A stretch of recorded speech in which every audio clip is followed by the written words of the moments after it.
So, the fall season actually ended out better than I expected it to.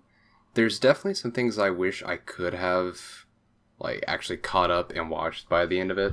But that's stuff that's just going on my backlog at this point. I went in with a bit of low expectations for this season because the first anime that I watched was Blend S. Oh, God. Well, no, you're not setting yourself up for a good outcome there. Well, you know what they say. Smile. Sweet! Okay, we're not doing this. No, we can't do this in podcast. But then, immediately after watching that, I watched back-to-back Girls Last Tour and Just Because and Houseki no Kuni, and I was like, okay, never mind. I completely scrapped Blend S from that thing. Here are the big ones to watch. Yeah, if nothing else, I really want to watch kind of as soon as possible. I want to finish Girls Last Tour. I do as well. I do want to finish MMO Junkie, which I believe you're going to cover, Kyle.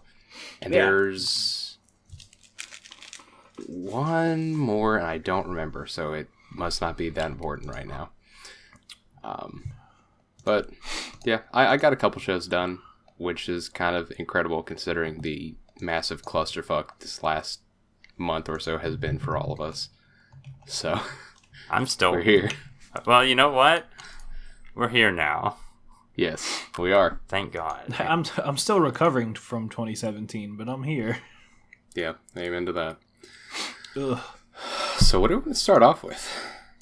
Let's start out with one of the ones that we all watched, because I think Animegataris is a great one to talk about. Okay, let's talk. You want to start with Animegataris? Okay. Yeah. Let's get real meta. Anime got to talk about it. I did not know for the longest time, because I was watching this on a weekly basis as it was coming out. I did not know for a very long time that this show was going to get fucking mindfucky. That actually surprised me going into this. But then I stopped watching at about episode 5 or 6, and I had to pick it back up and marathon it after it ended. And by that time, no one had explained to me what was going on, but people had just said that things got really weird. And so I kind of started looking for the foreshadowing a little early for this. So I actually kind of called the ending on about episode 7 or 8. Weirdly enough. The really weird thing for me is mine is kind of an inverse of yours in some ways, in that when I was going through the PVs and the descriptions of the shows, maybe about a week before the season started, I found, and I swear to God, I'm pretty sure this wasn't a fever dream, but it might be. I swear I remember seeing a description of Animegataris where some part of it was talking about the impending end of the world. Yep. That was a thing. So that was a thing. And I don't know, I just didn't watch the show. I literally had not watched a single episode until maybe a week or a week and a half ago. So kind of given that prior weird knowledge and not seeing any of that happen for the first 2/3 of the season, I was like, this is weird. And it got me, I was very paranoid about a lot of things that were actually totally okay in some respects. And then by the end, I was like, okay, I'm not going crazy. This is a part of this. Okay. What's kind of weird is that I actually didn't know it had that plot until I think one of you pointed it out in the last podcast we did. And that's the first. I mentioned that to you. Yeah, and I was like, well, that's interesting. I didn't even know that was a fucking thing. And then, so I started watching it, and I was like, so is this just not going to happen? Did it, false start me and bait me into, watching this?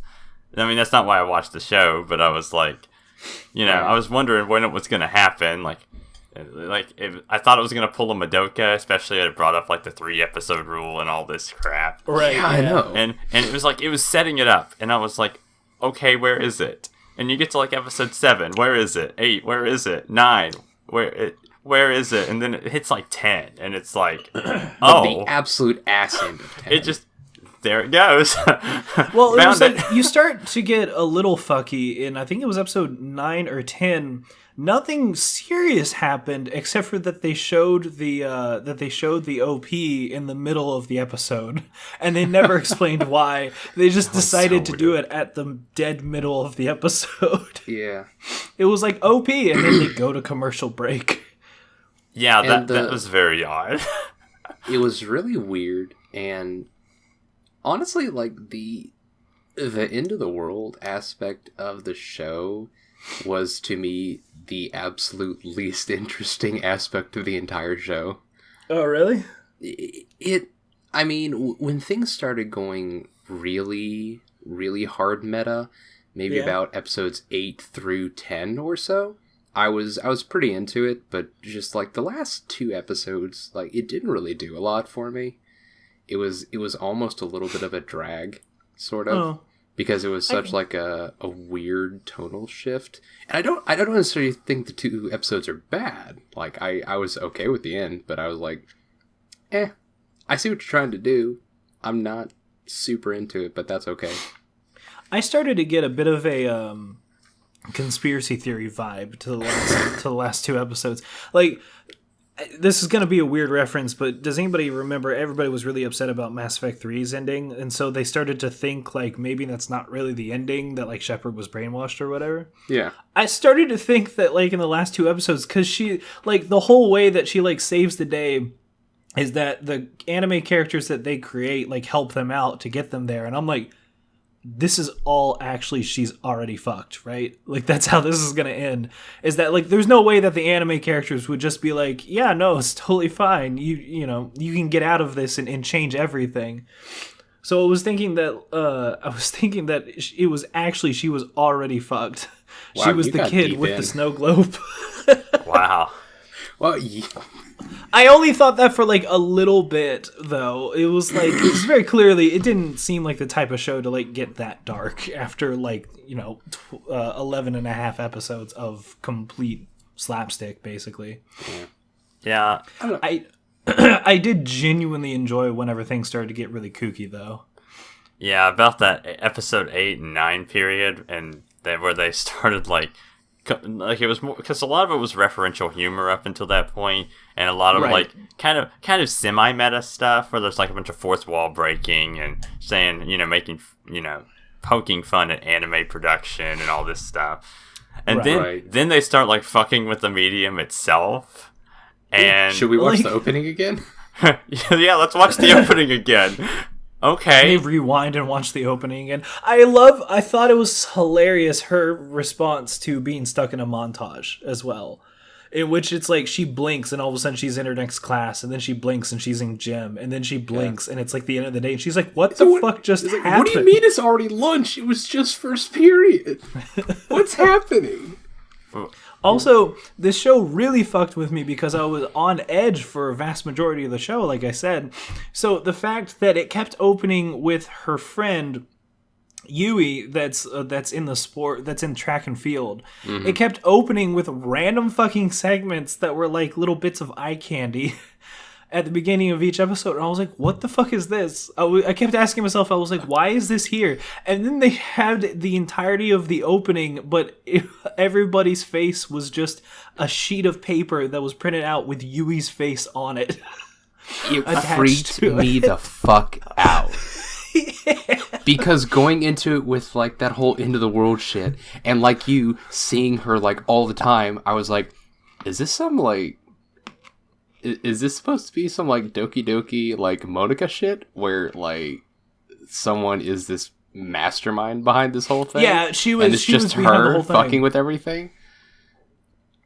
Be fucking hilarious. It was weird, man. But yeah, like episode 8 and 9 was probably about the peak for me. Like I did really enjoy, in a lot of aspects, the discussions they had in the episodes up until that point, because I feel like they actually. I guess kind of in the same way that gamers addressed a lot of really interesting issues related to video games in a way that actually, makes sense to people within the fandom without just being like oh, hey, X exists, this is the joke kind of thing, like with it actually having some interesting commentary. I felt like Animegataris did that with the general anime community and medium as well, and I kind of appreciate a lot of that discussion. But then also when it got really, really freaky and meta, that was fun as hell. So like I straight up died. I was laughing so hard whenever Aurora Kun hands her the glasses and says look, and she looks at her friends and they're all fucking pencil art. Yeah, and he was like, they're anime now. That was the peak of the show for me right there. I was like, oh my god, anime. I was just thinking, You're becoming the anime. I was just like, Manoa's gonna finally realize that they're in an anime, and I'm watching an anime of characters realizing they're in an anime. Then they're talking about anime, but this is an anime. But they are. And there were little moments like that throughout, like whenever it goes the next day and she bonks her head into the actual graphic for the next day and stuff. Oh my god, that was so good. It was so good. Or and when she almost stepped out of the letterbox frame. Yeah. Oh, yeah. And she was like, whoa, what the fuck? And they're like, what? What did you see? And she was like a dark impending abyss around everything. Yeah, they changed their video resolution from 6:9 to standard. Yeah, that was funny. I thought that was kind of... I thought that was a clever culmination of, like, they kept talking about all these different aspects of anime that, in case you're uninitiated, you start to kind of understand it because they're explaining it very well, but in an entertaining way for, like, episodes 1 through 7. Mm-hmm. Then you start to getting episodes 8 through 12, and all the shit that you learned, all of a sudden you realize, wait, that's not right. Because all of a sudden it's, like, directly happening to the characters, and they're not just explaining it.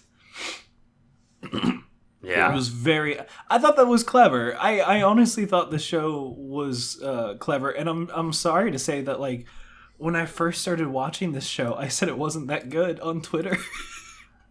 I was like, this show isn't that great. I mean, that's fine. And to be fair, we all make mistakes on Twitter. Yeah, to be fair, overall, I don't think that it was like groundbreaking or anything like that. But like, it found its own unique way of being clever, and I appreciate that it did do that. And I'm glad that I stuck out till the end, that you guys recommended to go back and watch it instead of dropping it, because like the lead up to the end and then the end itself is very clever. Yeah, like it's by no means a masterpiece or anything. Like you said, It's not breaking any new ground, but I mean, it's a legitimately fun watch for me anyways, just in the way that it fucks with the medium itself and kind of plays with your expectations, even though it does get pretty predictable around the end. Yeah, I would have loved to see... I was glad that this show did it. I would be very interested to see another show do something this clever. Mm-hmm. With like this style of like the characters suddenly realize that they're in an anime kind of thing. Because it's been done before, but a lot of times it's not good at all, and I didn't enjoy it. But this was actually pretty clever, the way that they approached it. So you'd like to see a Genshiken where they find out where they're in an anime? No, it doesn't even necessarily have to be like an anime club thing, like Genshiken or Animegataris. Like just some situation in which they like all of a sudden find out that, oh shit, we are in an anime, what the fuck? And like maybe they try to like change their fate or something like that. It would be interesting. Yeah, I think if done correctly. I think if the last couple episodes were done a little differently, this could have been like something really cool. Because they actually had a really good concept and idea with this, but just if the ending just was a little bit better, and I think it was a little bit better. I don't want to say executed, but just less predictable. Yeah, just a little bit more. If it definitely needs something. And I think if someone just had the similar idea and ran with it, I think it'd be a lot better. And I've seen kind of shows try to do this before, like, I guess, like a lot of the shows have like twist endings. Like if Zach, you remember Quality Code. Like it wasn't like this plot, but it was, it was one of those shows that had this build up, and then the build up like just didn't pay off at all. God, I had forgot about that. I had It's- blocked that out of my memory. It's stuff like that these kind of shows that try to do something like this fall into this trap. And Animegataris kind of sidestepped it, but they didn't completely avoid it. Yeah. But a lot of shows just fall straight into the pitfall, and I think that's the problem with having a plot like this and trying to do it well, because a lot of people want to write something like this or try to, and then it just doesn't work because of certain things. Like sometimes the drama's out of balance, or they just can't execute the idea properly or whatever. So, Or they're Right. leaning too hard into the referential humor. They're like, get it? Yeah, that and it's happens like, too. we got it. Yeah. And I feel like part of this is that I feel as though there's only so much of a tonal shift that you can do in a show like this, where for the entire, first 2/3 of the show, it has been a very established kind of status quo for the tone and such. You don't Right. want to go like full school days after like 2/3 of your show is going on. So, but at the same time, it also feels like they were still playing it very safe with this end, even though they were kind of going for a quote unquote twist ending sort of thing. Yeah. And again, I don't know how much more of a less safe twist they could do, considering what they had set up for themselves beforehand. But Yeah, I guess is what it is. I guess that's the way to put it. I guess it's just safe. But I don't know. I feel like the tone. I actually liked the tonal shift. Like, I thought that part was actually pretty good. It was just the execution on the shift, I think, was needed a I little agree more with you, something. Matt. Yeah. Yeah, like I thought it was very much appropriate in that sense, and it did feel like a good direction to take it. I just, like you said, I don't feel like the execution was quite what it needed to be for it to actually have any significant impact. Yeah. I mean, that said, though, that show was a ride. I ended up live tweeting like the last 7 episodes of that show. That was I was having a good time.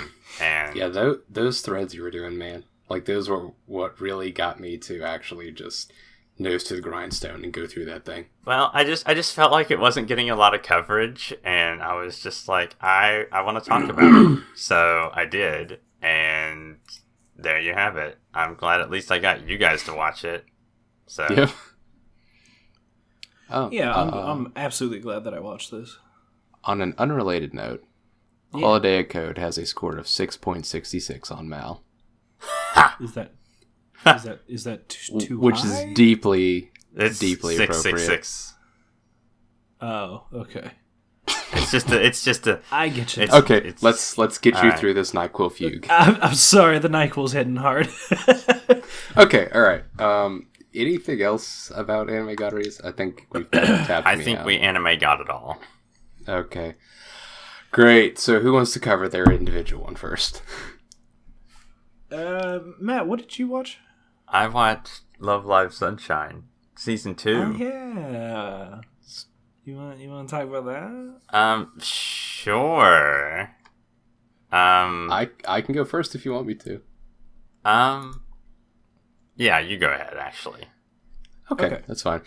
I ended up watching Juuni Taisen, which is, as far as I'm aware, an adaptation of Nisio Isen's manga, Juuni Taisen, which started airing, I think, in... Manga. Yeah, actually, Manga? which looks Huh, like really? he started publishing it in September of this past year. That's very interesting since he's a novelist. it says light Yeah, novel here, but that might be wrong. I'm just looking at what's available on Mal, which isn't always the It most says novel. informative. So Whatever. Okay, Awkward. cool. Whatever. It's something. And honestly, I wasn't super sold on this show at the beginning of the season, just because, like, I watched the PV and the previews for this show, with it being, a battle royale show about 12 warriors of the 12 zodiac signs, it just sounded like the most mundane premise, like, possible, and the previews just made it look generic as hell and just entirely uninteresting. And then I actually got into watching it, and it was definitely better than everything had been putting it up to be. I like the show quite a bit. It does have a lot of issues to it, but I don't know, it definitely has that sort of, Iso-Isan kind of feel to it. You can definitely tell this is something that they have written. Yeah, I only watched a couple episodes, but it just kind of seemed like something he would write. Like, after you, initially, got past the, I don't know. I guess the first episode kind of shows it a lot. Just kind of, and, the other episodes, just kind of how it's structured is kind of, his writing style. I couldn't really describe what his style is. It's kind of unique to him, but... It really is, and I think part of what made Juuni Taisen so interesting to me was that it is very clearly a battle royale style show. 12 folks go in, one's got to come out. And there's set rules and everything, and rules of engagement for the battle, yada yada, whatever. But the vast majority of the show doesn't actually detail any specific battles between the combatants. I'd say most of the show is honestly either put towards, the combatants talking amongst themselves and, discussing, personal philosophy, or we're getting a lot of flashbacks and backstory for these different characters. And it's really interesting in that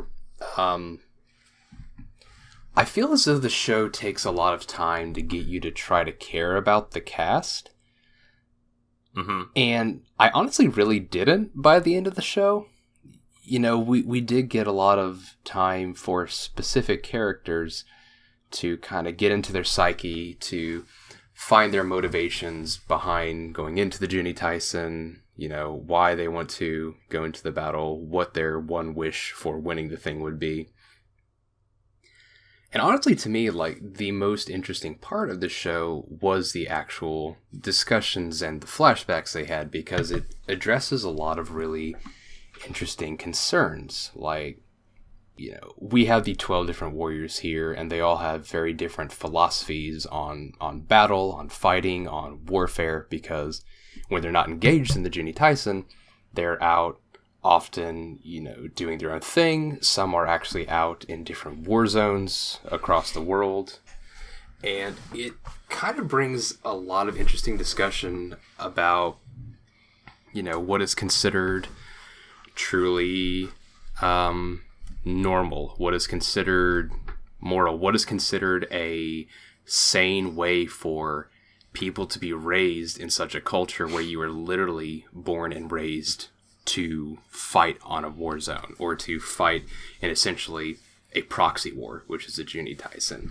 And it goes into a lot of this really kind of fascinating talk about, how do you deal with this kind of pressure, with this kind of environment where you are literally born and raised to kill. A lot of characters discuss it in a lot of different ways. Some kind of go full headlong into it. Some of them are still very much wanting to be as peaceful as possible. There's a lot of discussion about the possible extents and drawbacks of pacifism. How far can you go into pacifism before, it actually backfires and is no longer an applicable scenario. I don't know. It goes into a lot of really neat issues like that. It was probably the coolest thing for me to see how the different characters interacted. And the last maybe 2 or 3 episodes was an ending I didn't necessarily see coming from the get-go. And it was actually pretty interesting how they ended up, covering the full end of it. Because the last 2 episodes or so, don't have any real combat in them.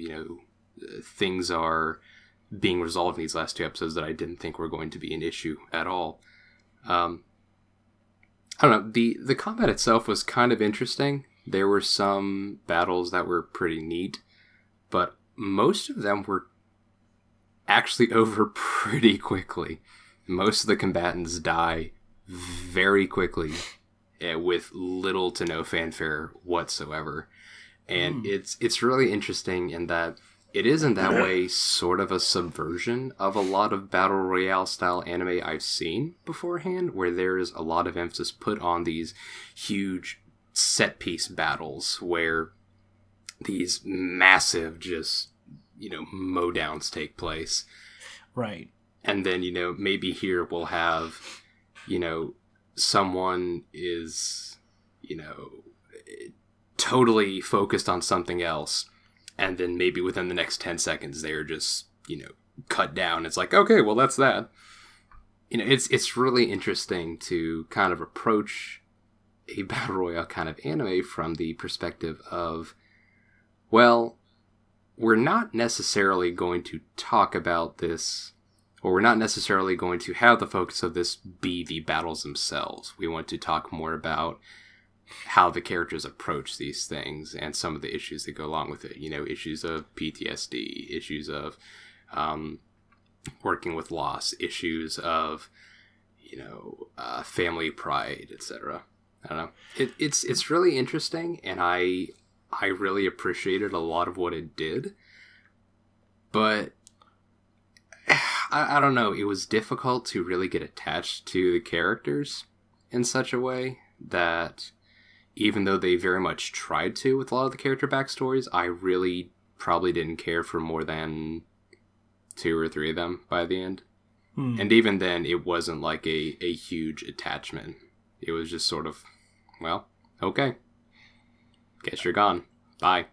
And I feel like there's a sort of resignation to it where, they're not going to pull some Hunger Games kind of, well, the 2 of us love each other, and so we'll end it this way. It's like, no, dude, that's not going to happen. Like, there is going to be one person coming out of here. So I guess there is a sense of reservation and coming to terms with the fact that, well, you may as well just not get attached to them because they are just going to die.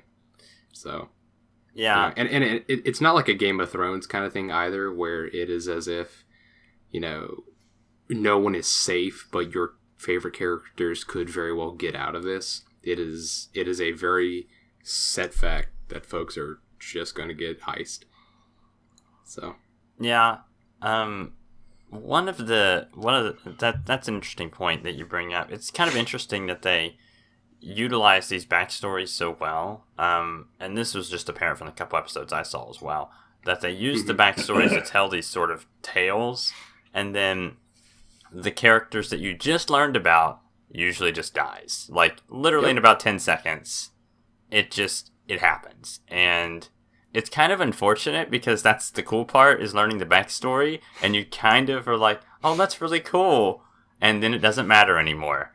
And pretty much. And, like, that's kind of, I think, where, like, I think maybe it's just me, maybe it's not.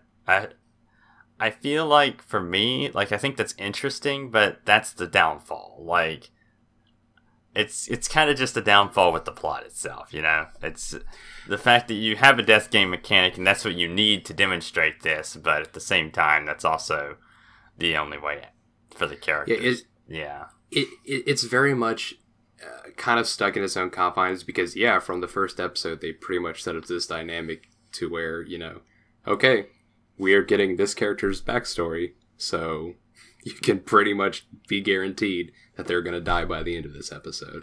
Yeah. I mean, that almost consistently, there's maybe like 1 or 2 scenarios in which that doesn't happen. I remember a lot of people, when the first couple episodes were coming out, people were getting a little mad because, first of all, that's like the biggest way to know that there's a spoiler coming.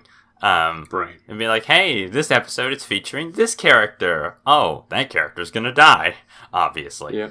Or a lot of people were also mad that Crunchyroll literally put the titles on the video, and that would spoil the entire episode pretty much. Because it'd be like, oh, Yeah. oh, that character's gonna die. Which I guess is a twofold issue, because one, like, technically that doesn't really matter because you're in it for the stories, or at least that's what they're kind of going for, so the spoiler shouldn't really make a big deal. But then also that kind of ruins the what you were talking about. The anime confined itself to the point where it's kind of a big deal, so revealing that is kind of a big deal too. So Yeah, and the unfortunate thing is, really,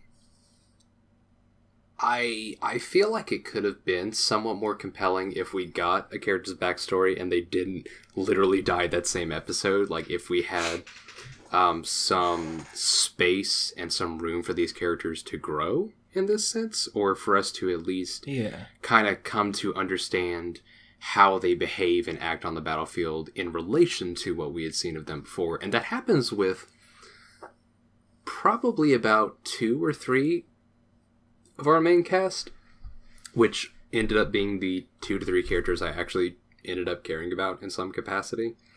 And that was the thing, there were a few characters where, we did see some of their backstory, and then they didn't die exactly that episode, or we just didn't see an exclusive backstory for them at all. See, this makes me really interested in wondering, how was the book actually written? And it's probably more than one novel, right? For the series, I would imagine. I would assume so. I guess I could look. Let's see here. Because I assume probably within each novel there's going to be a couple of different people dying, and I'm wondering if it was actually specifically written where it's like you get their backstory and then they die, just like each episode was that you're detailing, or if it was something different where it was actually well written and we get a bunch of backstories and those characters don't necessarily die then, and it was just a choice for the show that they decided to do this. Not entirely sure. Oh, yeah. The manga and light novel both came out in 2015, it appears. Okay, so they're kind of at the same time, and sort of thing. Then another light novel actually looks like it came out December of this past year, which is interesting. I did not know that. Oh, okay. Okay. And I also wanted to bring up, it seems very much like this show kind of has the Katana Nagatari way of doing things, in which like each episode is a focus on a particular character. Well, sort of. Each episode generally has a large bit of time dedicated to flashbacks for a specific character. They might dabble into a few other characters in the current time frame and how they are addressing things at that point in time, what current battles are going on, etc. But there is usually a large sort of in the past focus dedicated to one character. It's not quite the same thing, probably. Yeah, Katana Gataru is more of a focus on the main cast with some other characters thrown in with like a little individual story. This is kind of... Right, but it was the interesting thing that each episode basically took place within a month of time frame within the show. Right. And you got a little bit more focus on a particular character or whoever the sword master was for that month. Yeah, but that similarity's there. For sure. Yeah. But Katana Gatari also had the added benefit of each episode being like almost an hour long. Right. So they had a lot more time to actually dig deep into that shit. And flesh that out. So. I only bring it up because it's the same author, so I was wondering if maybe there was some thoughts going on in his head. Wait, you didn't know that? Isayama wrote Katana Gatari? You didn't know that? No, I had no idea. Katana Nagatari, Juuni Taisen, Bakemonogatari were all done by the same guy, yeah. I mean, I knew about Juuni Taisen and the Monogatari series, I just didn't know about... I guess that makes sense. Yeah. Okay. Well, cool. You learn new stuff every day. Yeah, I don't know. Like, Juuni Taisen wasn't incredible, but I genuinely enjoyed it. And if you're kind of looking for a battle royale sort of anime, it's an interesting one to watch to see how it addresses the genre. So, okay, yeah, it's pretty cool. Especially because it's a different approach than, say, a couple of or like just even a season ago where it just did not seem that great. Yeah, very well. I mean, like there's some battle royale stuff that can be good. Okay. But, it's better than like a I don't know, like a King's Game or I don't something like I don't that. really know if that's a fair comparison because King's Game is It's awful, not, but it's absolutely not, because King's Game was ash trash. But we're not here to talk about that one. just get Okay, well, cool. All right, what's next, Joe? We want Well- to cover another individual one or one of our shared ones. Let me talk about MMO Junkie before the NyQuil knocks me out. Okay. MMO Junkie, I don't know how detailed I'm going to get because unfortunately I didn't have a lot of time to like prepare notes or anything, but I don't know if an MMO Junkie necessarily needs that. It's just a very simple show, but it just delivers everything that I wanted it to deliver on, and it did it in a very good, in a nice, comfy package. And I know that I've been like singing its high praises to you, Zach, over the past like week, but that's kind of why. Is that it's a very comfy show, but it's a comfy show that knows exactly what it is. It never tries to go past that, and then it just delivers on that notion. I very much enjoyed the romance that happened between the two main characters, how that actually comes about. Yeah, I mean, there are some like strange coincidences where they're in an MMO that probably has massive population playing it, but just so happens these two characters meet each other in real life. But like that being said, it's not completely out of the realm of impossibility, so I was fine with that. And the characters themselves, I enjoy because at least the guy character is a very supportive and like never pushy character who is exactly what the protagonist, our female character, needed. And I love her as a character because she's so atypical. Like, she's a 30-year-old woman instead of a 16-year-old high schooler, for one thing. And, like, her approach and, like, the way that she goes about things whenever she's playing games is, like, it's very, like, nerdy, neat person, but it's a nerdy, neat 30-year-old woman doing this. And so it's, like, that in itself becomes very interesting to me. And it's also interesting that she is aware of whenever things, like, romance things are going on in the game or something like that. Like, she does kind of understand it and is self-aware of what's going on. Mm-hmm. But at the same time, she struggles from severe anxiety, and so like she just says, well, it's never going to happen at all.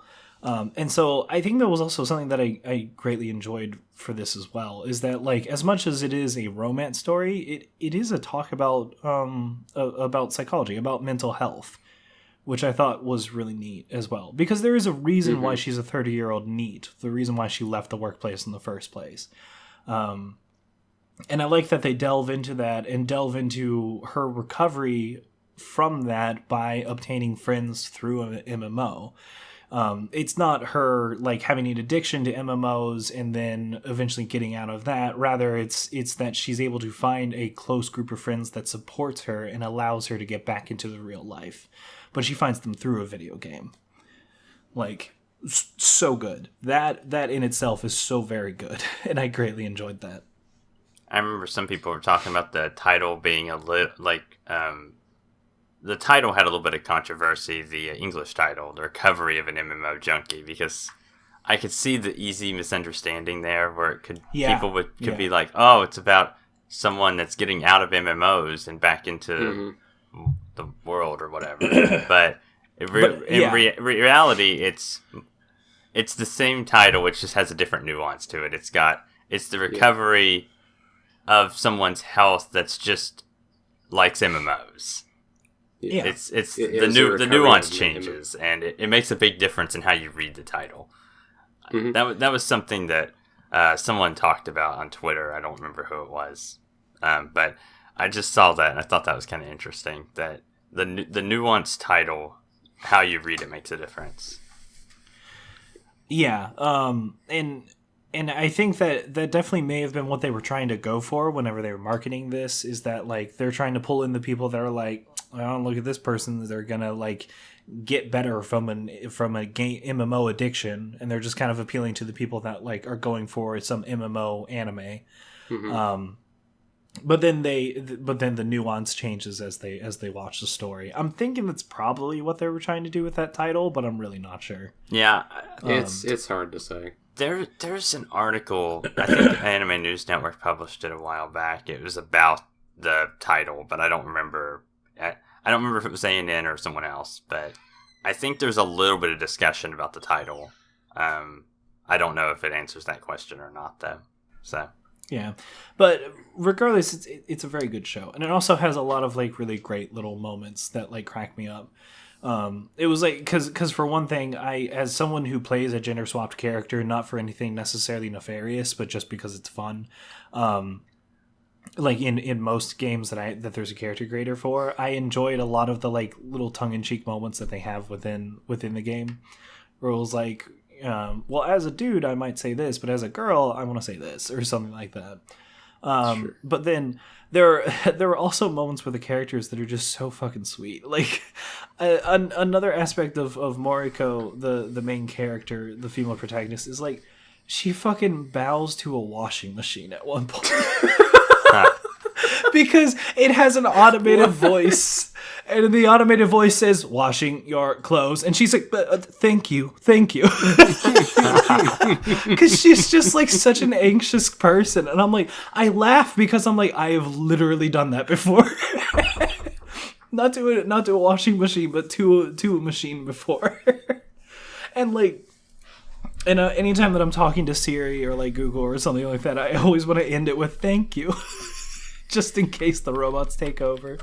It's just very sweet, and I greatly enjoy that throughout the show you have these little moments like that are just like put in there. It's a very comfy show, and it's a very good romance, and I'm glad that it knew exactly what it was. And I think a great testament to that is that it's not a full one core; it's 10 episodes.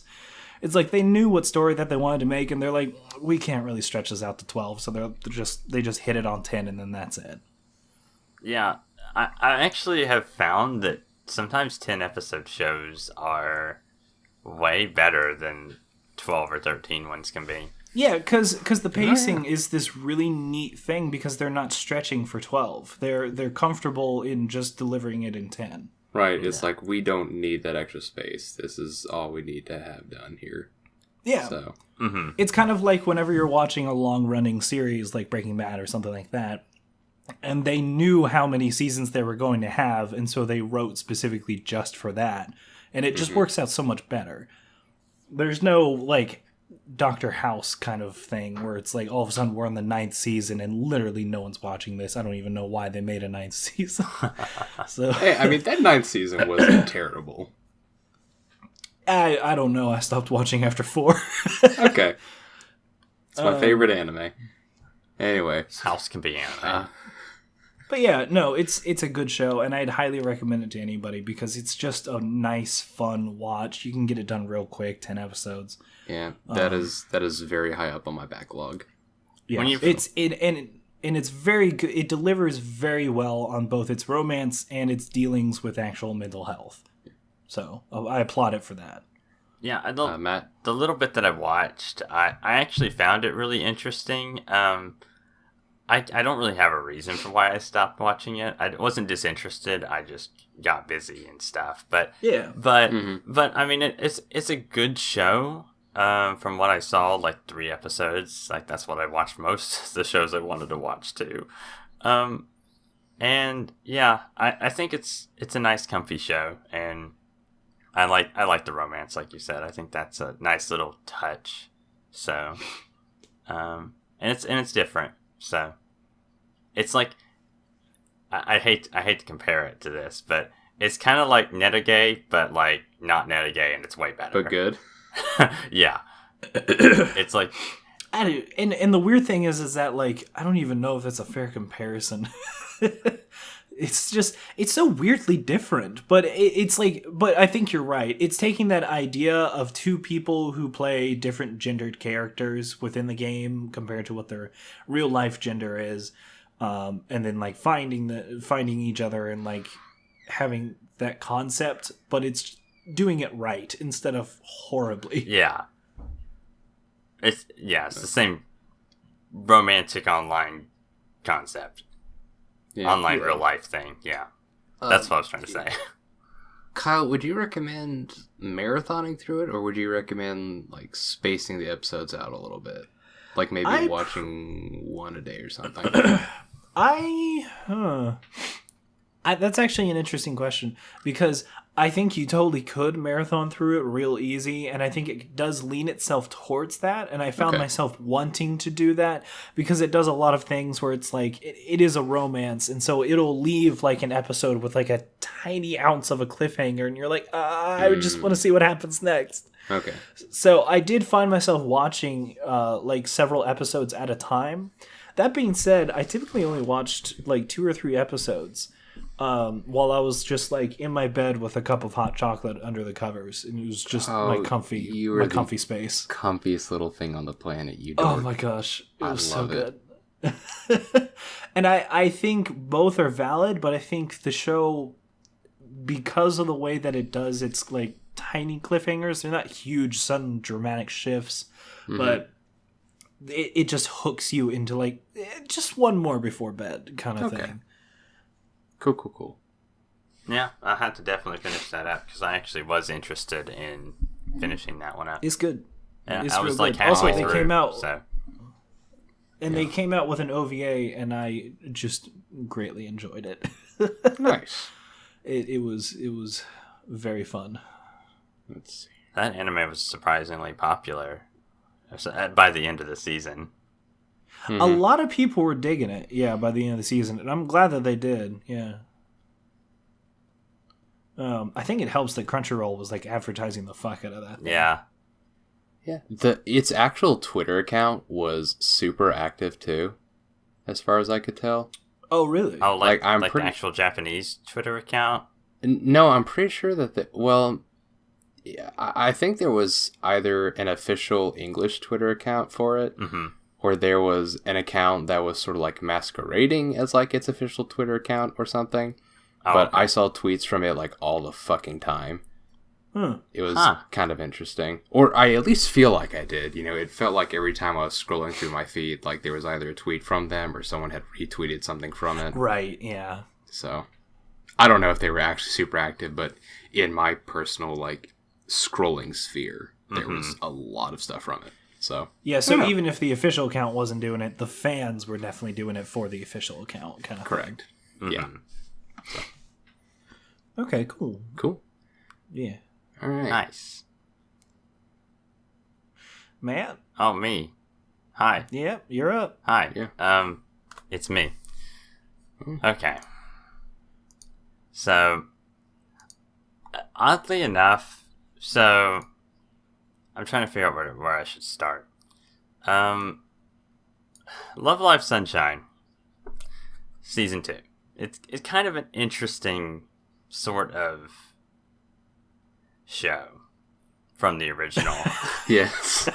There. Wow. Dozo. Go on. It took me a minute, but I got there. A lot of people originally compared the first season of Love Live Sunshine. I can't even say the title. Sunshine. It's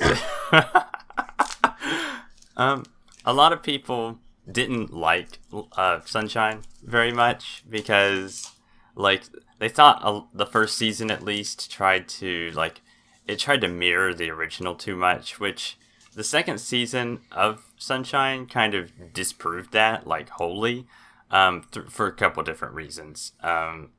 But so the people that actually stuck with it, which I think is where a lot of the general scrolling feed that I saw on Twitter.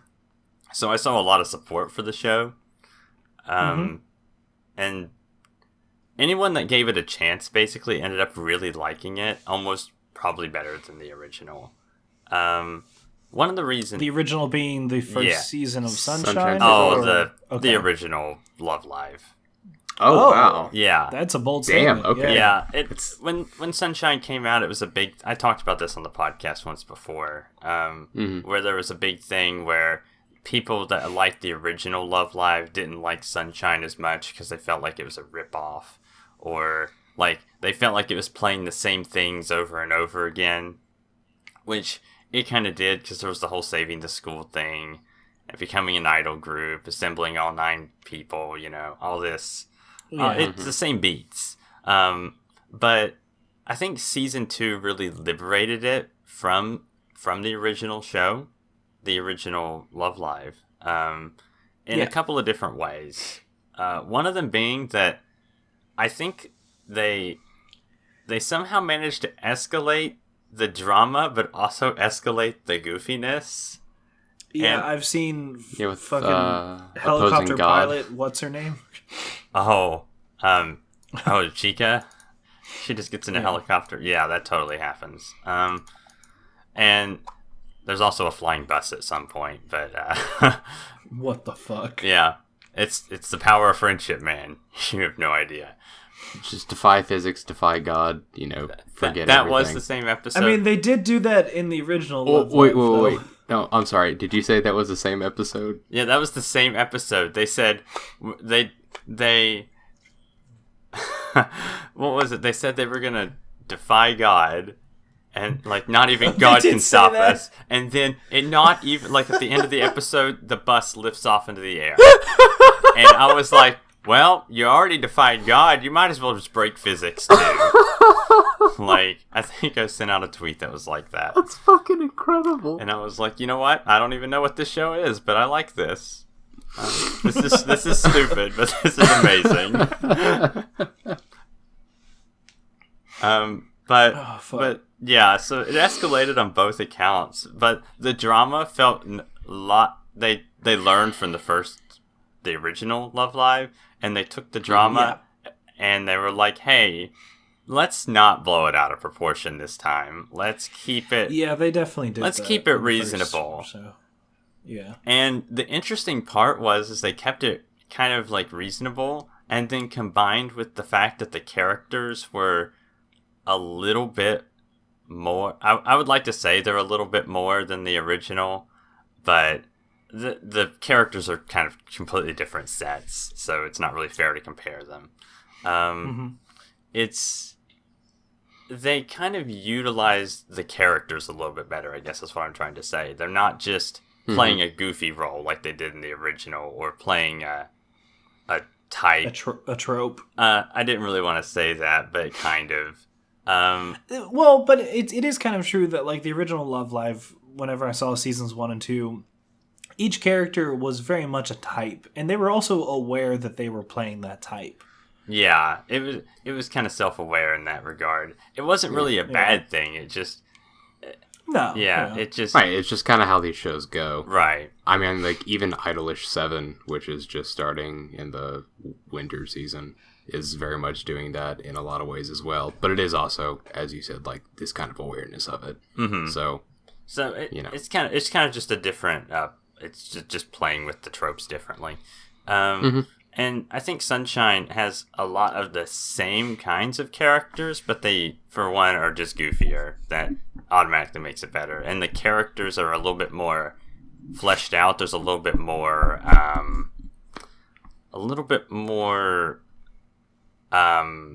don't want to say they're a little more introspective, I guess is what I'm trying to say. They reflect a little bit more on themselves and what they want. It's kind of less goofy in that regard, so it's more serious. The characters are actually trying to work through problems and deal with things and stuff like that. But of course, there's still tons of goofiness to the show on the side. Sure, but so they, and correct me if I'm wrong, but they feel more fleshed out characters in a lot of ways. Yeah, I that's what I'm trying to say.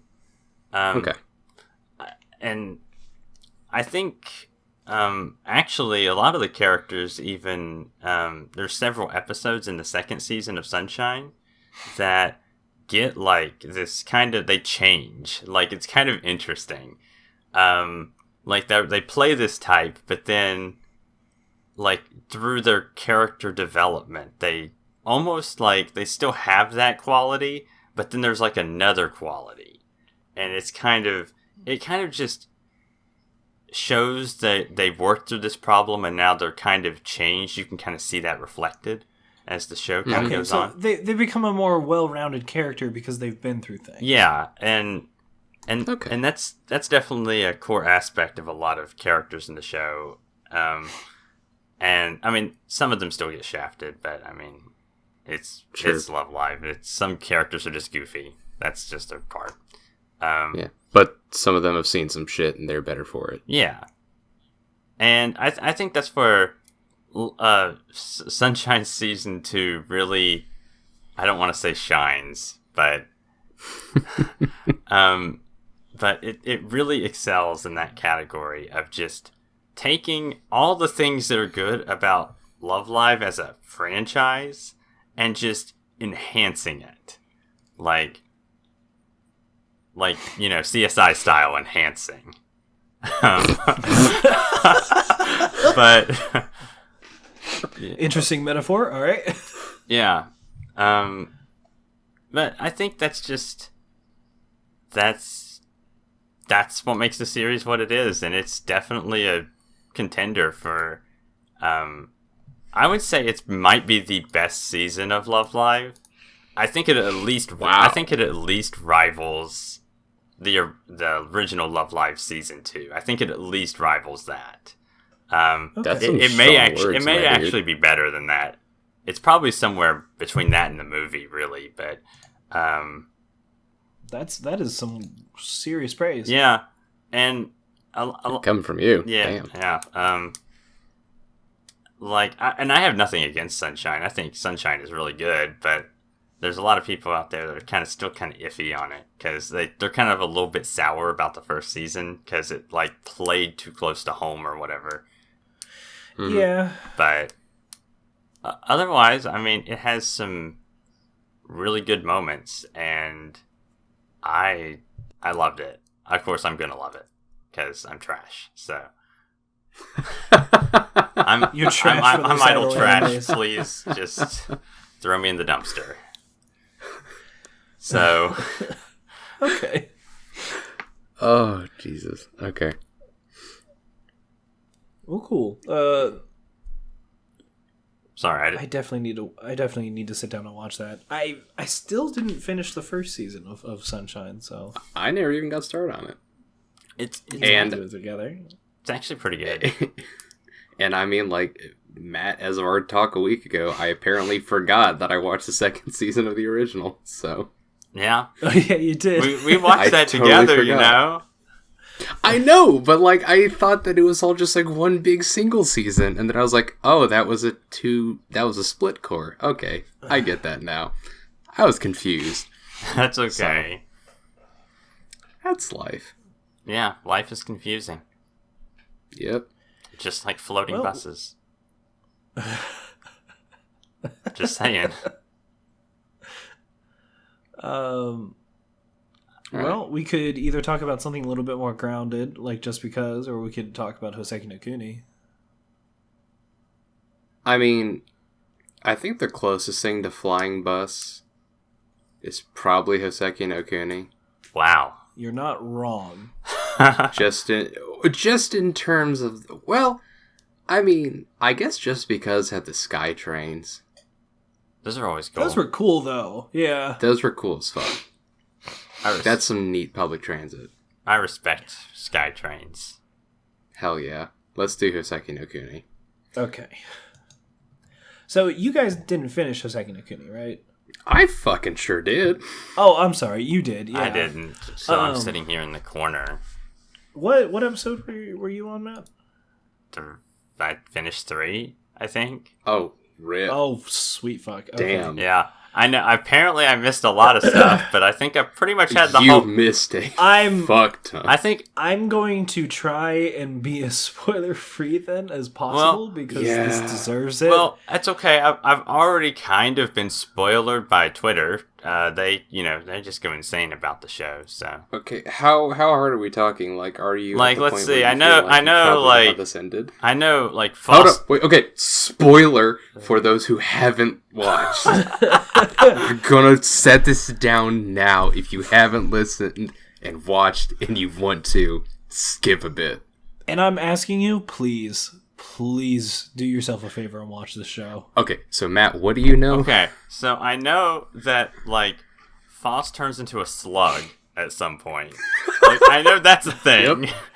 That's episode 3. I'm not sure. Like, it's 4. It's kind of weird.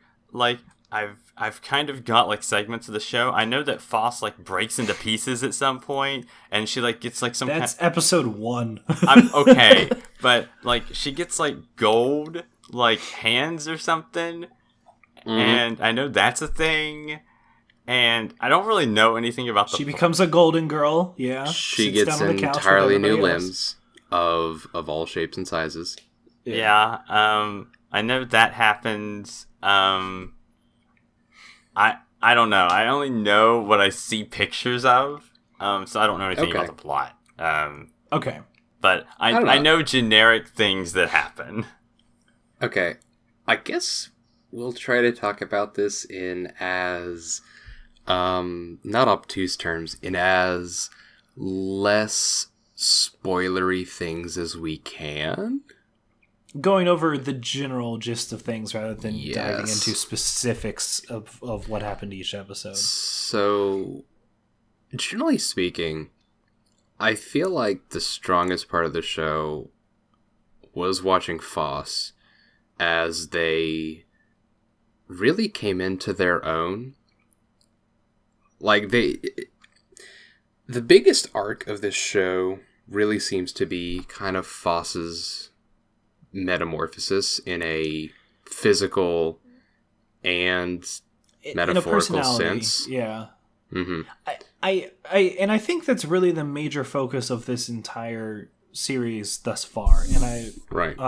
is that, like, it's very much we get to see the other characters, but it's very much an emphasis on Foss and who they are as a gym and like the journey that they go through, and that is the biggest strength of this show because it's incredible to watch that transformation happen of the character. Because Foss is absolutely the biggest dork on the fucking planet.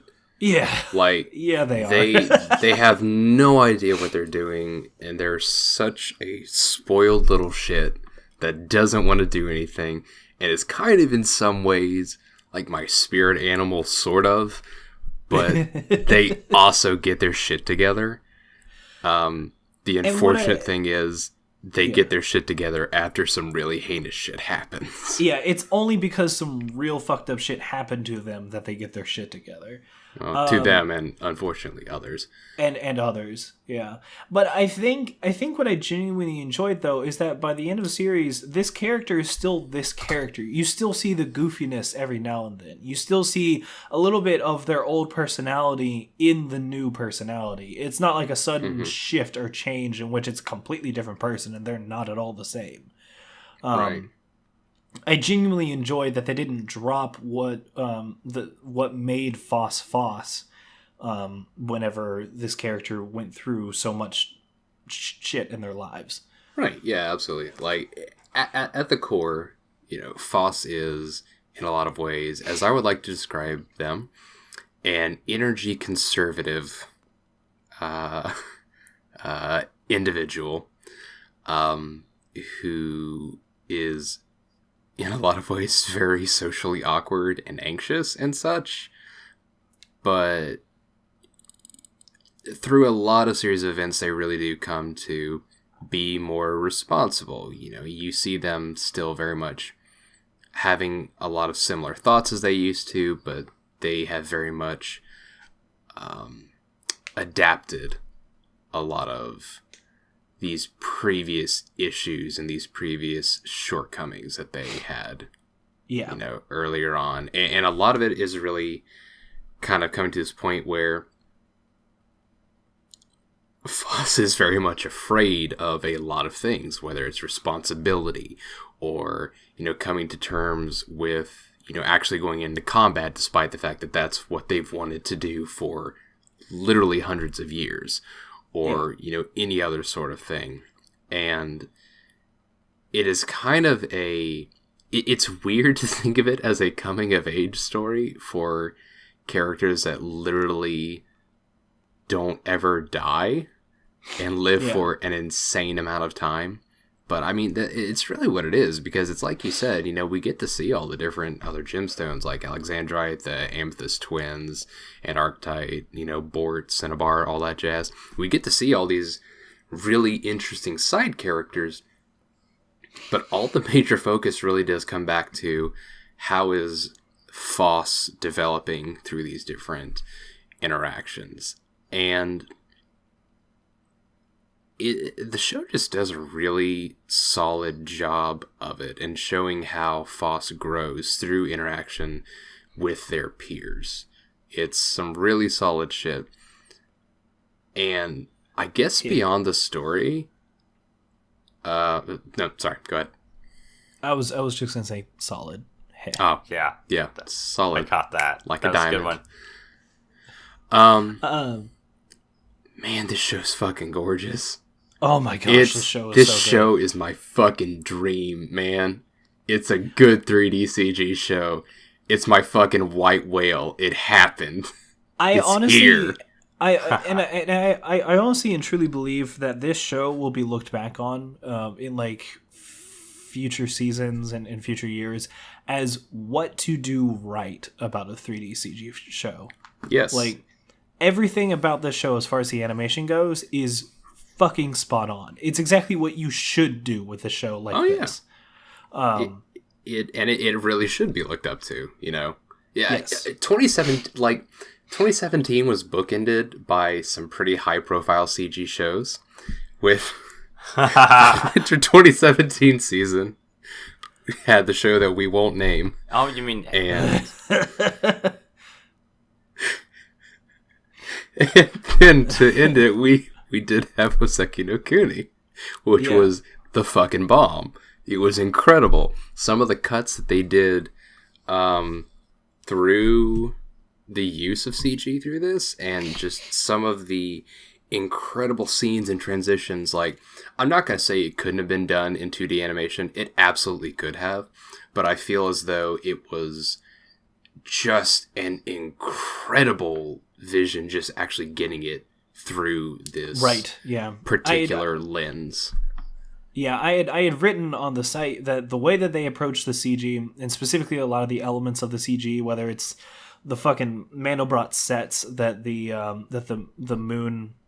What are they called again? Moon dwellers. Lunarians. The Lunarians come out of. The Lunarians themselves, which are like based off of some real crazy ideas that are just... They're beautiful to look at and also horrifying at the same time.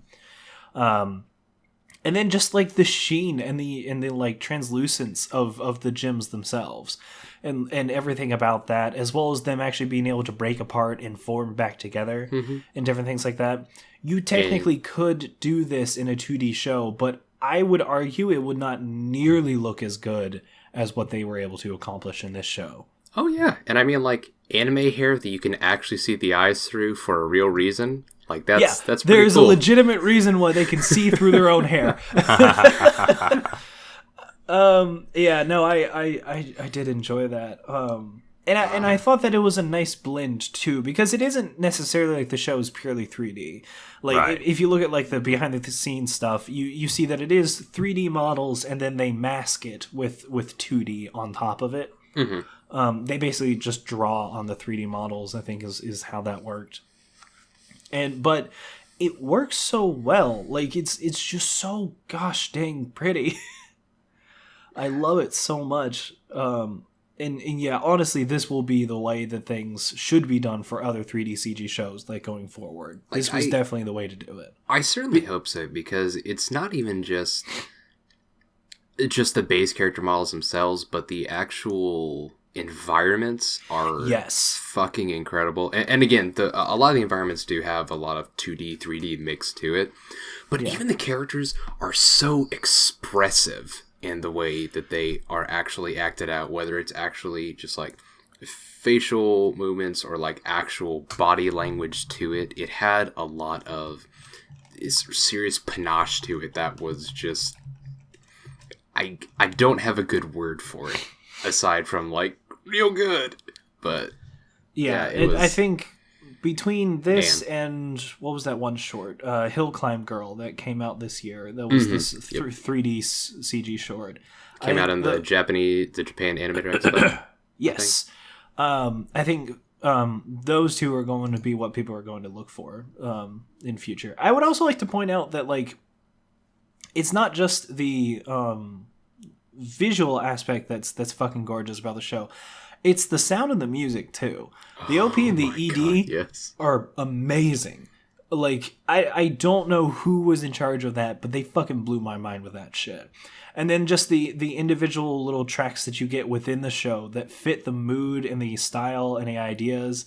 There's a lot of elements that seem almost I guess traditional in like some of the instruments that they're using. Sure. But it fits because like these are characters that it's like you get this whole overarching theme of like what happens after humanity and that kind of thing. Sure. And there is also like a large like Buddhist sort of focus to a lot of what happens in this sense, and having that kind of traditional sort of music that is very sort of tied in ideas to that, it just works in that sense, right? But instead of using like typical traditional rhythms or anything like that, they're using a little bit more modern takes on all of those instruments, which fits, and I like that. And then the sound design is fucking gorgeous. The fact that I went back and I watched through the show, and when two gyms are next to each other and you hear their footsteps, you can tell who has a hardness level higher than the other one. Yep. The fact that you can hear how fragile Foss is in the beginning of the show from just her walking around compared to the other gyms. It's incredible, and the actual sound of the gyms breaking as well in combat is just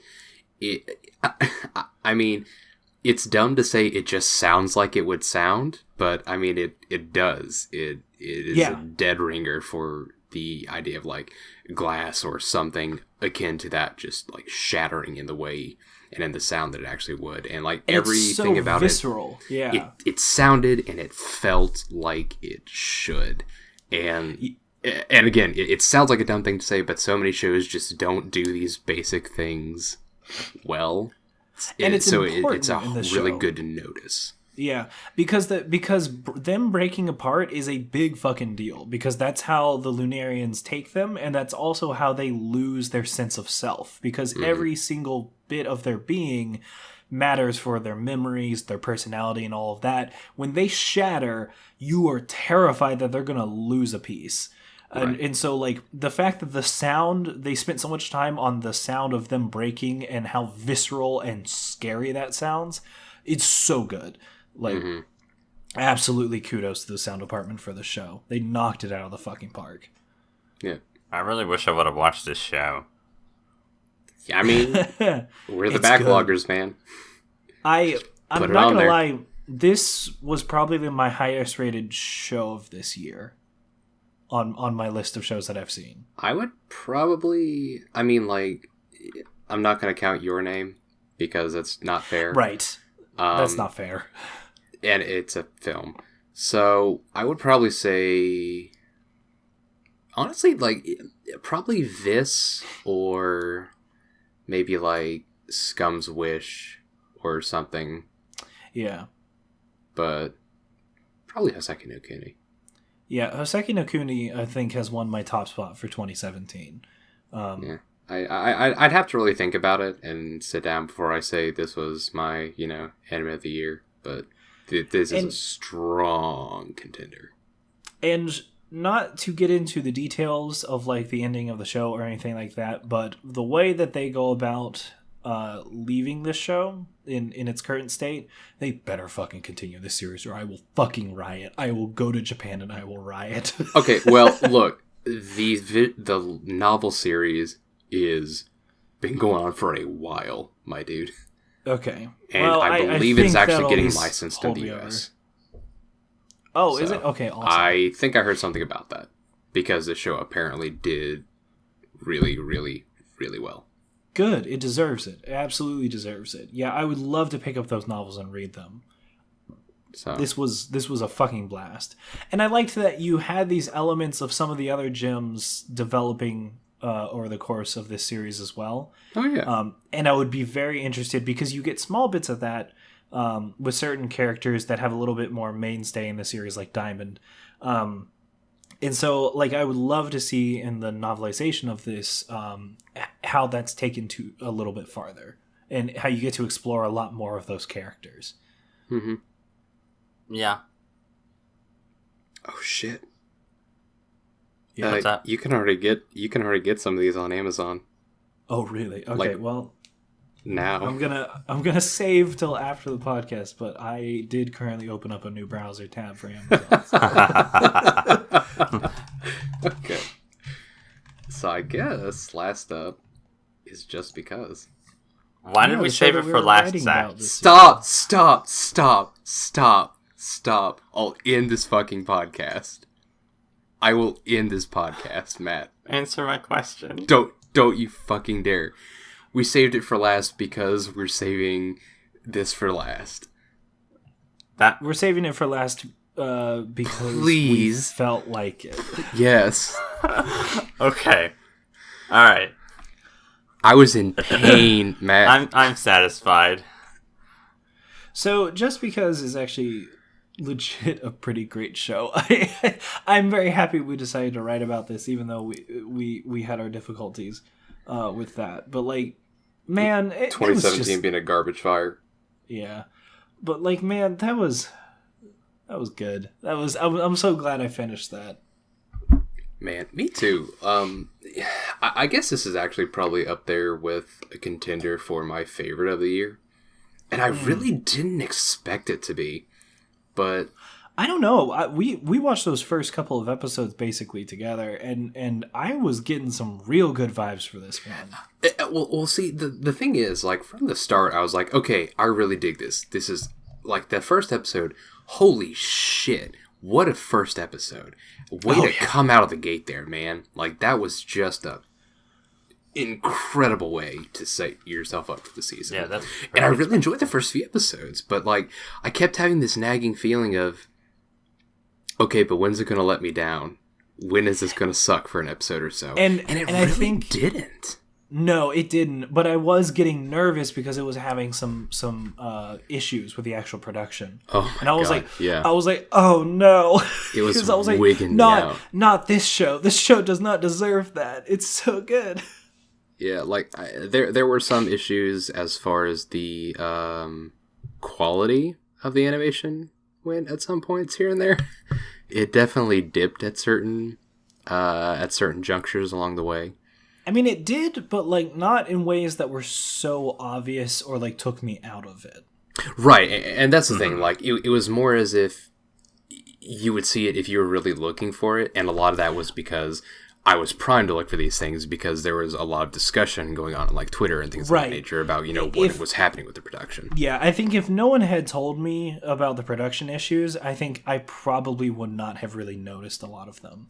Right. Especially once you start getting into the later episodes, like 9 through 12, because like it still looks fucking gorgeous. It really does. And in episodes 9 through 12, you're not really paying attention to anything except the roller coaster ride of what the fuck is happening Yeah, during pretty that much. arc of the show. Because, oh my god. Wow. Oh man, it's good. It's just fascinating to me that of all companies, Pine Jam, little itty bitty new Pine Jam that made gamers last season and then went right into this season immediately after with Just Because. Like, how the fuck do you do that? Like, how do you go from being a brand new or almost brand new studio and going from one full-length show in one season to another full-length show in the next one and it have this degree of quality? It's insanity to me. Yeah. Craziness. Yeah, and I mean, And we've talked about... I'm sorry, Matt, you go I was ahead. just gonna say that. I mean, it's obvious that they struggled a little bit, but I mean, the quality they output, even like they got delayed a week or whatever, like the quality, the animation was still very, very good. And Yeah. I mean, it's like the difference of like struggling. It's like a mediocre thing, and you're struggling to finish it compared to a fucking masterpiece. Like you're Van Gogh, and some dude's like, "When's it gonna get fucking done?" And you're like, "I'm trying, all right." It will be done, and it will be beautiful, but you have to give me a second. Yeah. And, I mean, there's so much animation in the show. They, like, some of those, like, the minute details, which totally make the show. Like, absolutely what we it had talked is. about that, It's so crucial to the show. It's so important. And they've got so many of them in each episode. It's just like, wow. Like, there's probably not a lot of people working on this, and they're still managing to do this. This is like, and those applause. and those minor Even among details production issues. stack up. They really do stack up and matter, because like the script for the show is told a lot of times without the dialogue to tell you specifically what's going on. Mm-hmm. Yeah, So very those much those minute little details of like a slight grin in the corners of someone's mouth whenever something happens, or like whenever we like see for just a split second another character in the background or something like that matters. And it's so cool to see a show that is not afraid to just not speak and allow its animation to tell you the story. Yeah, it's been such a long time since I have seen a show that has been so very dependent in so many aspects on like body language and on just, as you said, these very minute details to convey so much emotion and feeling, to where like a lot of shows would go into, a very deep, long, like internal monologue where they are talking for a good minute or two in their heads and like mulling these things over, as opposed to just having us infer from, something very basic. I mean, like, so spoiler alert, for the last episode. At the very beginning, we see Eita looking at the entrance exam results for a college that he had been applying to.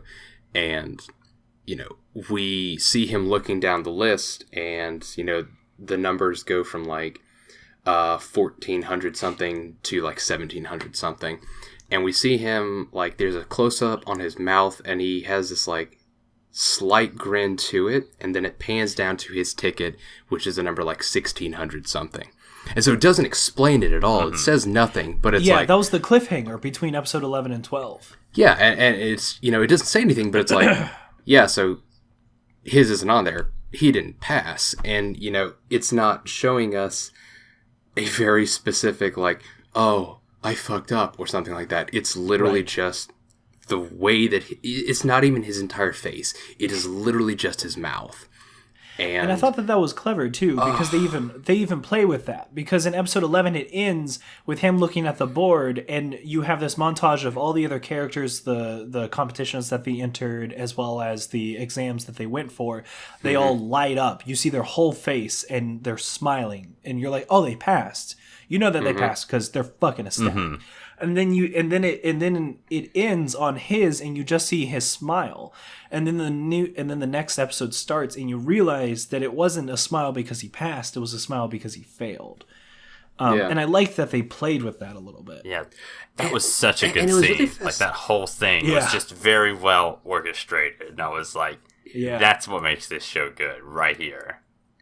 It was so fucking incredible too, because like they also even play with that, like with Ina's thing at the end there, because with Komiya's, because she is super fucking ecstatic at that photo exhibition, but then we find out hers didn't place like at all. It was one of her co-club mates things that won the first place, but she is still just up in arms about it and so excited because, like, of course it's given the photography club, some extra time, but yeah, it is still very much playing with these expectations that we have, and it's like, okay, we think we know what's going on here, but then it's like, nah, let's try something else here. How about she sit down and we'll show you. Right. And it just does such a good job of leading you through the story and giving you what you need to figure it out or to infer something without just like essentially putting you on like a fucking moving sidewalk and saying, here is what happens. Here is what happens next. Here is what happens after. I like that it instead of having like bright flashy arrows about like this thing here, it's a lot of like subdued, like just like an arrow every now and then to kind of keep you on the right path. And then they don't hold your hand or like pull you by the ear through the rest of the plot. They expect you to be smart enough to be able to do it on your own. And I like that respect for your audience to be like, you can figure this out. Like we're giving you everything you need, and we're not gonna baby you for this plot. Mm-hmm.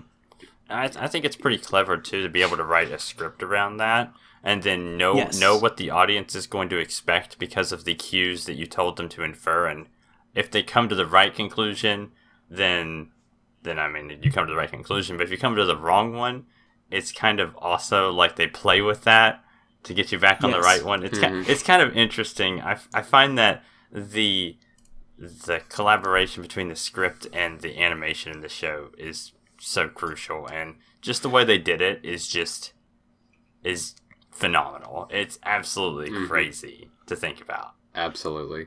And I like that even minor things in the show come back.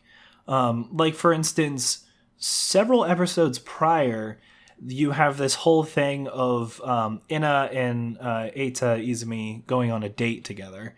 And she steals his phone and makes his background a picture of her. And then I was having heart palpitations. When oh my gosh! Because I'm like, this can't not end well. You can't do that. Because you see that happen, but then it's not an immediate thing that occurs from it. But it's actually several episodes later, like 2 or 3 episodes later, all of a sudden, other romantic interest, Natsume, accidentally sees his phone and sees that, and she's just torn. And it's so clever that you have the small little thing that like they showed for a split second and they made a joke out of initially. They're like, why did you change that? And she's like, haha. And he's like, can you change it back? Because he's not great with smartphones. And she's like, nope, not gonna do it. And you're like, oh no. Yeah. And it's so clever that they use even like small little things like that.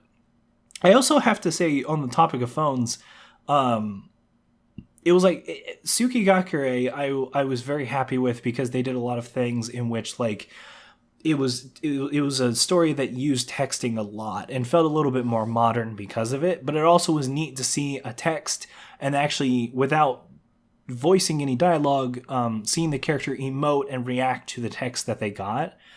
But like that in Tsukigakure, it went so far as like a couple of sighs and a couple of like angry or nervous faces. And this, they go the full fucking spectrum. They take it to a whole nother level, in which like you see a character get a text and you see them go through several different things before they respond, of like an initial like sadness about it. They look up and you can actually like see them thinking, considering their words, and then them messaging back. And then I also like that it even has the whole concept of like whether they've seen or not, whether they've read or haven't read the message. With the whole iPhone thing, and that matters. Read receipts. Is bonkers to me. And the fact that the characters pick up on that and can infer something from the other person, because they're like, you haven't read my message, or you have read my message but you never responded. Yeah, or it's like, it has literally been 3 months. And you have not looked at this conversation. Yes. Mm-hmm. Yeah. Like towards the end. Yeah. And to even further add on to that, there is that whole part where there are some times where you literally see the characters like composing and then completely deleting their text because it's like, that is not what the fuck I want to say. How do I phrase this? And, doing this very real thing that we all do. Like, how the fuck do I phrase this? Because it's like we've all been there, but it also kind of reminded me of Catherine, the video game, in that like you get to choose how you want to respond, and how you phrase it matters just as much as what you say. Yeah, very much so. And I like that they showed this in this anime of like them thinking about what they're gonna say, and then having to like phrase it in a particular way. And then sometimes it's kind of funny as a joke to see like earlier on in the series, whenever Izumi is trying to message Ina something, and she's just full blasting him with like 12 text. And so you see him start to type something, and all of a sudden there's like 12 text, and his shit gets buried. in the animation of like the texting conversation. That's very clever. It's very, very good. Yeah, that is amazing. Like, that inclusion of the text messaging, as you're comparing to Tsukigakure, and I feel like it probably just, I like that Tsukigakure did that, but I definitely think that just because like took that idea or whatever, and they ran with it, and that made it really good, and it's just like, and as you guys were talking about, just the modern feel of that's how we interact with each other every day, like with phones and technology and texting and stuff like that. It's very realistic emotions.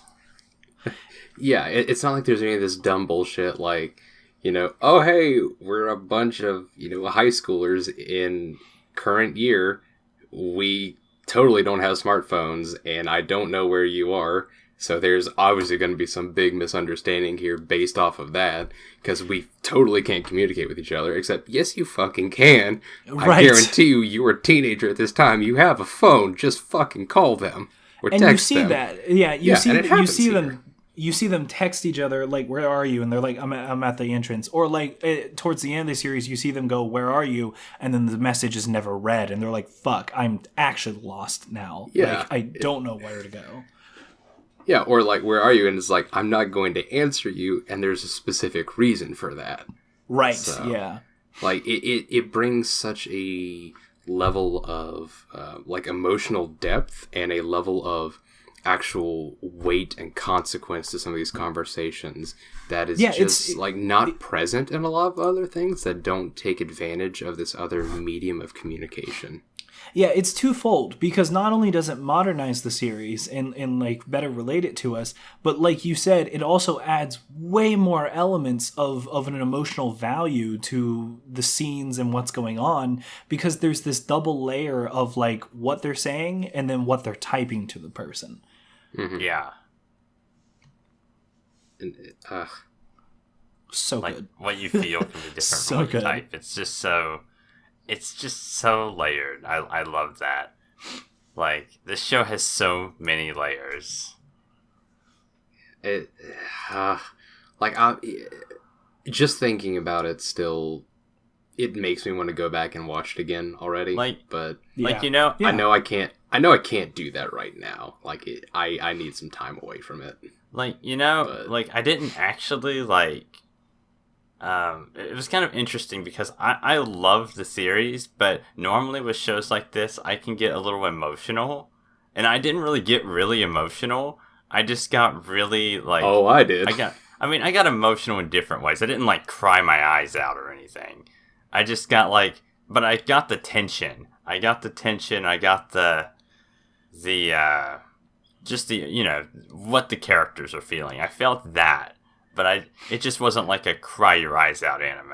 Like, oh, I got invested in these dorks, and it got bad sometimes. I definitely got very, very emotionally invested in these characters, but I also think it helps that it was very grounded.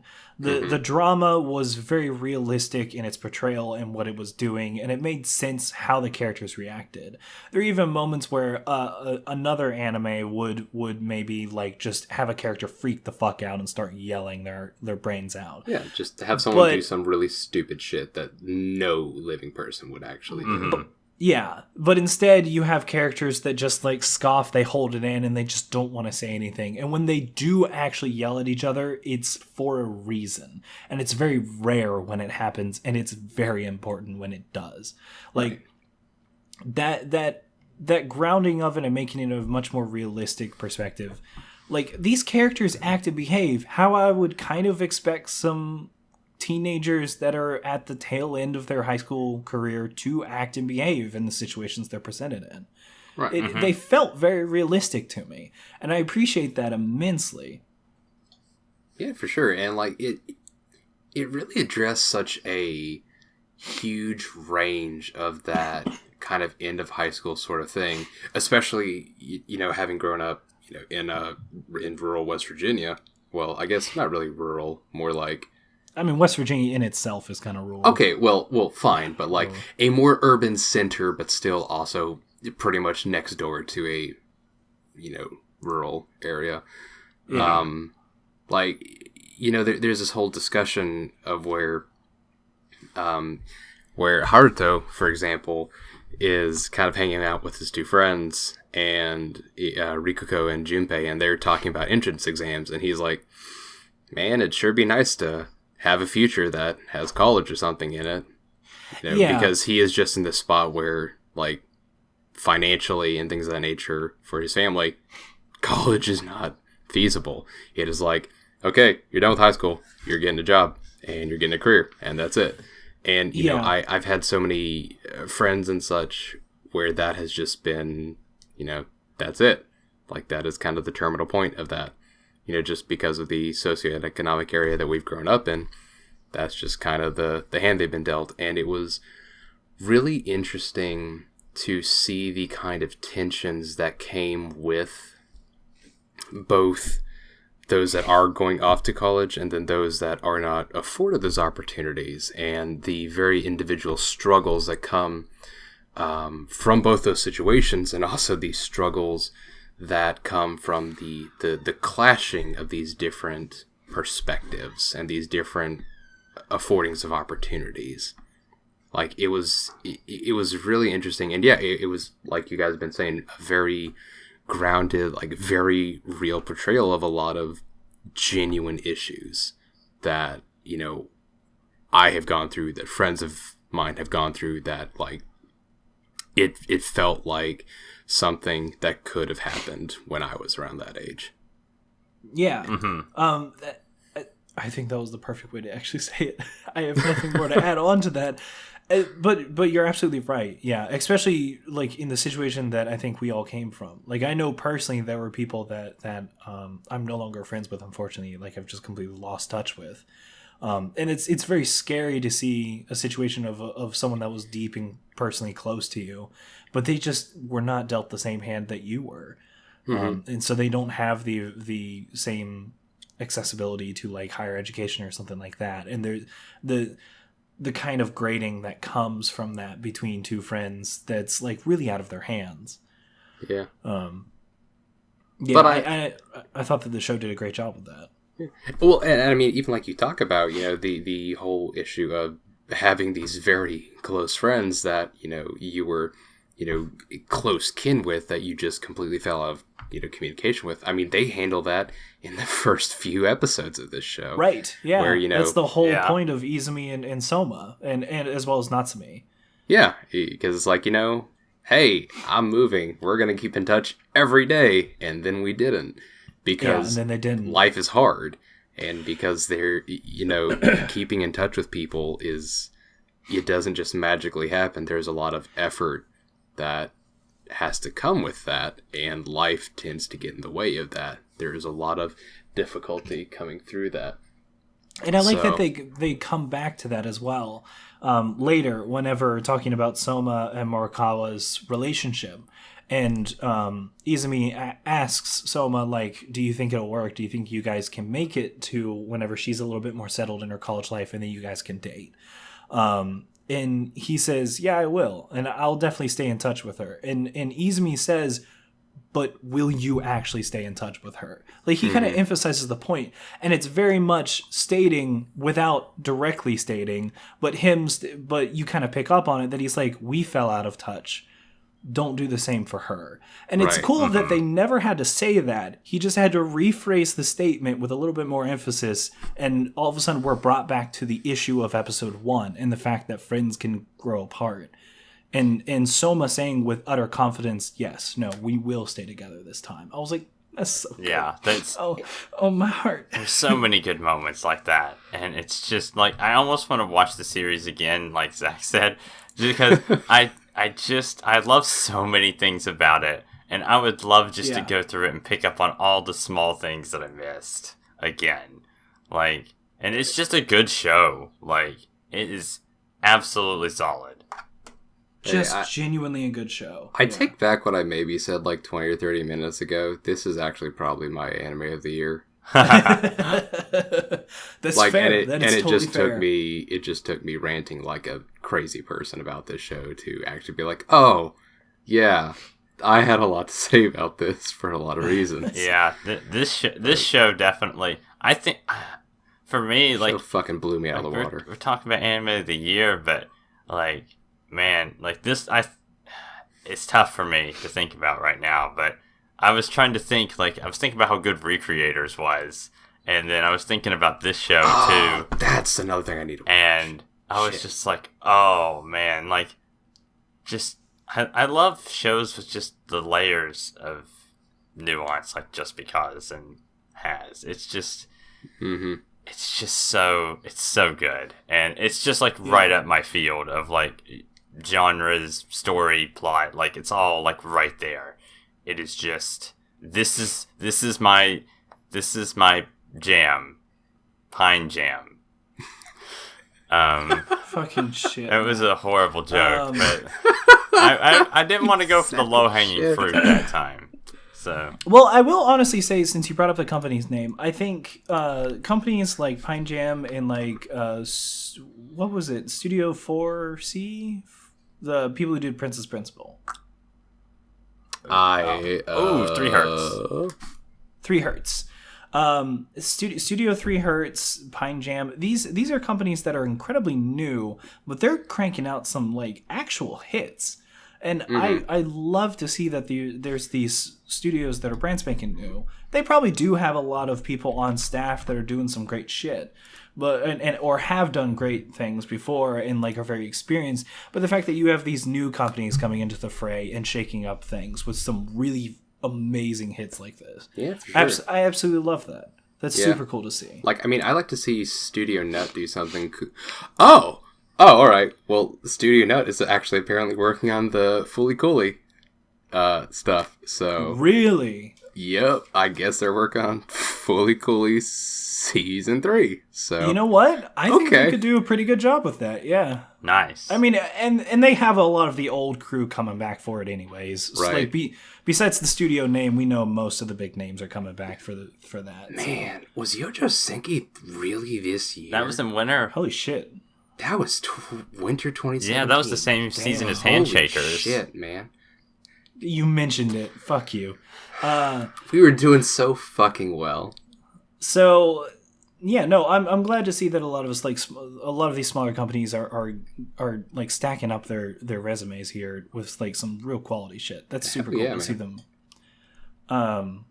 Shit, there was something else I was gonna say. No, I don't remember. The NyQuil's kicking in. Smaller studios. Nah, it was on a different plot or different thing. Different thread. yeah. Okay. Different thread. But yeah, that's super cool. So I'm excited to actually go back and watch through this again sometime. Oh yeah, for sure. But I'm also excited to see what they do in the future, because like if this is of one of the like first 2 or 3 shows they've done, like hot shit, they could do a million things. Oh, Yeah. Like I'm just genuinely surprised with the sheer power of these last few heavy hitters that came out in this last season of the year. Yeah, Like, it's just unfair. damn, man. There's so many that were just so good. Some that we didn't even get to talk about this time around, like Girls Last Tour. Yeah, I just didn't have time to finish the dang thing, which is That's a shame. the thing. Yeah. Like, life has just yeah. And I mean, So- none of us even touched like ancient. March comes in like a Yeah, lion or season. season 2 of that, and Ancient Mage's Bride. Like none of us even like got to Oh, watch that. man, yeah. And well, that's apparently, a two-core. yeah, and like season 2 of March comes in like a lion and Mage's Bride apparently are just knocking it out of the fucking park. Apparently, yeah. Yeah, so And I didn't even, yeah. this season's just been unfair. man. This year has just been unfair in general. It's like stacked. Like, it's yeah. been a weirdly good year for like anime. if somebody says that seasonal Yeah. anime is shit anymore, it's kind of like a joke, because like every season has at least like 3 or 4 shows that I like. And there's so many good shows every season that cater to all sorts of people. Yeah, especially this especially this past year, was amazing for like some real fucking great quality shows every single season. Hit a lot of stuff out of the park. Just Yeah. And often it was stuff that I wasn't expecting at all. Yeah, I didn't dynamically expect different Jojo Senki too. to be incredible. I didn't expect Scum's Wish to be incredible. I didn't expect Just Because to be as good as it was. Like, I just, dude, Like, Yeah. it was a good year 27 was for smoking. anime. Yeah, it's a good year for anime. And I guess this is a pretty good year for video games too, but that's not what this podcast is about. That's true, but you are correct. But yeah, Mm-hmm. Just, man, Wow. what a way to end the year. Well, Well, anything else you guys want to say? I don't know. Just like, if you haven't had the opportunity to check out any of these so far, and if you're still Absolutely. somehow not convinced yet, like, I don't know what to tell you at this point, because in our sick fugue, we have opened our hearts to you about these wonderful shows. So, it's up to you, but I would highly recommend giving these a go. Man. If nothing else, at least, like, Just Because. The show. Just Because. And Houseki no Kuni, Land of the Lustrous. Please watch that as well. absolutely. Like, both of those shows are really good. And, I mean, if you're looking for good stuff in 2017, we've got 100 million podcasts about the season. Okay, there's 4. We don't have that There's many. 4, but that's close enough. Rounding. It's just, we talk about amazing shows this year. If you're interested, just go click on some random timestamps and find some good shows. Or some bad ones, I guess. But you won't want to watch those. We did talk about some pretty bad shows. Some real terrible shit. Yeah, so, Oh, man. anyway, yeah, go watch anime. 2017 anime. Get that shit out of your backlog. Especially because 2018's coming up, and so far, like, the first few episodes of this new season are looking pretty great. So. 2018 is kicking some ass with some series so far. Yeah. And Yeah. I'm a little scared. Yeah. 2018 is opening up to be quite the season already. Yeah. All right. Well, I guess we'll catch everybody for the first podcast of 2018 then. Well, the first This- podcast on 2018. So, Yeah. Sure. I guess we'll see everybody then. All right. Yeah. Thanks for stopping in, y'all. Bye. Bye.